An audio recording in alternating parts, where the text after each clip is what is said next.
Ladies and gents, welcome to another jaw-dropping episode of Boss Economics World, where we dive headfirst into the tangled, messy web of global economics and, of course, chew out our political overlords while we're at it. Today, we're taking you straight to the heart of the World Economic Forum in Davos, the shiny mountain resort town where global decision-makers drink champagne, hobnob with billionaires, and laugh about bringing world peace, while real problems, like spiraling inflation, are left to rot back home. But let's get something straight. I wouldn't call this gathering a meeting of minds, folks. No, this is more like watching political leaders nervously shuffle their feet while a man by the name of Donald Trump holds all the cards, and is playing the game better than any of them. What chaos has he unleashed this time, you ask? Plenty.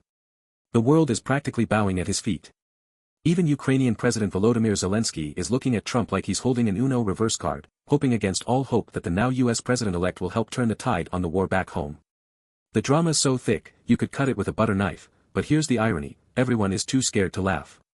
Now let's zoom out for a second and ask ourselves, why is everyone from Finland to Germany caught with their pants down, cherry-picking their way through Trumpian diplomacy, which is essentially, my way or the highway? To my economic-minded folks, stay tuned because by the time we get to the juicy financial issues here, you'll be questioning every global strategy on the table. Okay, first, let's frame the battlefield. We're smack in the middle of the World Economic Forum, the breeding ground of everything neoliberal, pro-elite, and old-school globalization. But now, enter Donald Trump, a man who supposedly, let's say it diplomatically, does things differently. Damn right he does. Trump's out here pulling a huge 180 on decades of so-called free market integration and cozying up to tariffs like they're his new best friend. Argentina's President Javier Milei even came out singing his praises. And though Milei claims not to see a contradiction between free trade values and Trump's tariff hugs, let me explain something. That's like saying you prefer low taxes, except you also want to tax the heck out of imports to flex your geopolitical muscles. Like what? What we're witnessing isn't just an inconsistency, it's straight-up policy schizophrenia. But Milei, bless him for reminding us that Trump knows the role the US plays in global commercial policy. All of a sudden protectionism disguised as strategy becomes holy scripture, yet, funnily enough, everyone is lining up to get a copy. What's next? The Prime Minister of Vietnam saying he'd play golf all day with Trump if it benefits his country.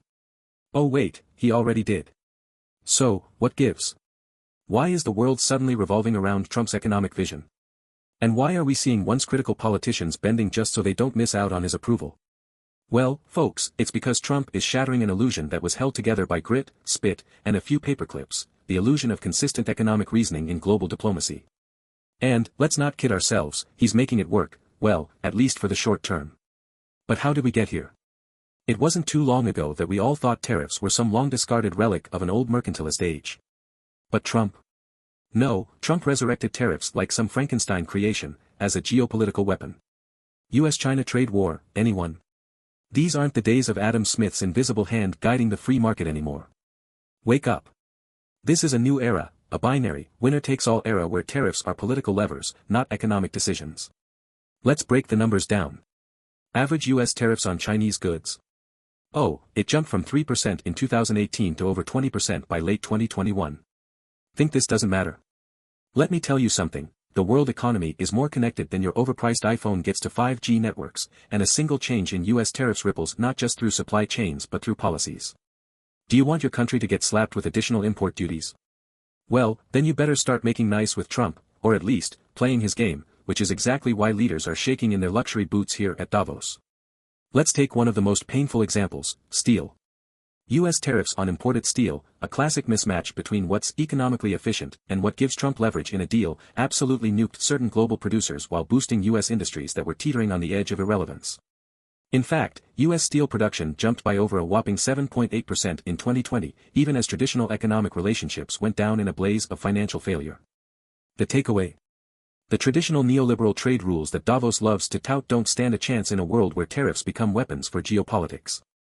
Look, everyone at this forum wants to sidle up to Trump, but they're all ignoring one massive issue, inflation. That pesky little invisible tax that's been chewing up your grocery bills and sending markets into panic mode for the better part of the last few years. But here's something nobody's admitting, protectionism feeds inflation like gasoline to a wildfire.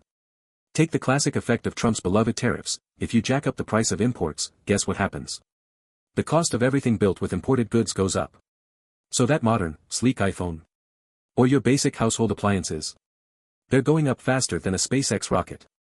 Global supply shock hit Western nations like a freight train when Trump's protectionism combined with COVID-related bottlenecks. U.S. inflation topped over 9.1% in June 2022, the highest in 4 decades. But here's where the hypocrisy really stings. While politicians dribble on about tariffs being strategic, they're also promising lower inflation. Aha! The numbers don't lie, you can't have it both ways. Higher barriers and protectionist measures will drive up costs for both businesses and consumers alike. So when German Chancellor Olaf Scholz dodges the issue and suggests we leave out names like Elon Musk, who's already playing puppet master in this circus, what he's really dodging is the core of a very inconvenient truth.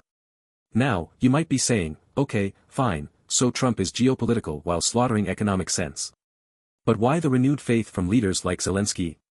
Because the real cards Trump holds most tightly aren't tariffs, they're military dollars. And this, folks, is where things get especially spicy. Europe has long been under the US defense umbrella, benefiting massively from US military spending while enjoying the luxury of not having to pile up their own military budgets. NATO defense spending, for one, had been languishing among European nations, with most failing to hit the 2% GDP target Trump had demanded back when he was first in power. But Trump has a big advantage in this arena because leaders like Zelensky don't have a choice. They're trapped. As long as Russia's aggression continues, there's no sidestepping the role the US plays in global military might. Zelensky hit the nail on the head, it can't be without the United States, he openly admits. He doesn't get a say in that calculus. Europe?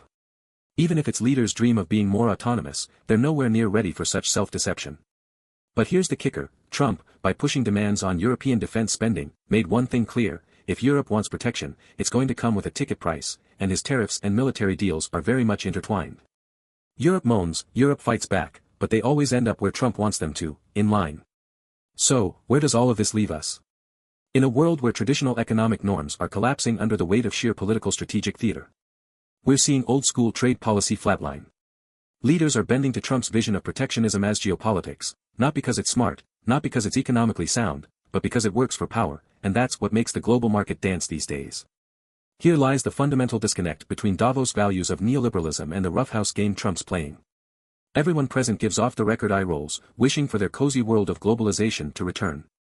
But as tariffs rise, free trade wilts, and inflation burns everything in its path, nobody can quite admit that Trump's storm is forcing them to rewrite their own dogmas, not out of respect for economic theory, but simply because they can't afford not to.